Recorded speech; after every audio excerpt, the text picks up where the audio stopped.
চলে যাবেন আপনার মোবাইলের সেটিংয়ে। আমারটা স্যামসাং মোবাইল, তো আমি সেটিংয়ে চলে আসছি। এই কানেকশন, এই যে এখানে কানেকশন থেকে চলে যাবেন মোবাইল নেটওয়ার্ক।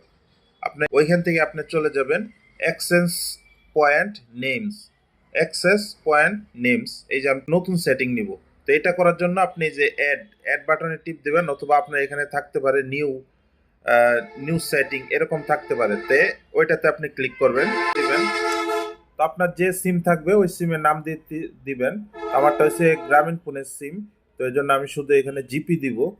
মেইন কাজ হচ্ছে এই যে এখানে এপিএন এখানে একটা টিপ দিবেন, দিয়ে এখানে ছোট হাতের অক্ষর দিয়ে লিখবেন ইন্টারনেট।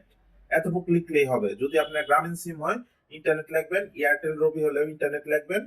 যদি আপনার বাংলা লিঙ্ক সিম হয় তাহলে আপনি শুধু লিখবেন BLWEB, এই লেখাটা লিখবেন যদি বাংলা লিঙ্ক হয়। তো আমারটা হচ্ছে গ্রামীণ সিম, তো আমি এখানে ইন্টারনেট লিখবো।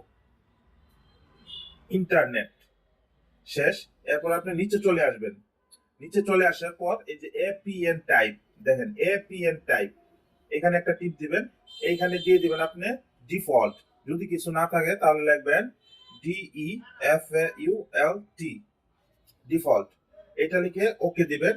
থ্রি ডটে আবার টিপ দিবেন, দিয়ে সেভ দিবেন। বাস। এরপর এই যে আপনি নতুন যে সেটিংটা করছেন এটাতে একটা দিয়ে দিবেন। আপনার ইন্টারনেট আশা করি অন হয়ে যাবে। তো কোনো কিছু বুঝতে সমস্যা হলে অবশ্যই নিচে কমেন্টস করবেন, আমি আপনাকে রিপ্লাই দেওয়ার চেষ্টা করবো। খুদা হাফেজ।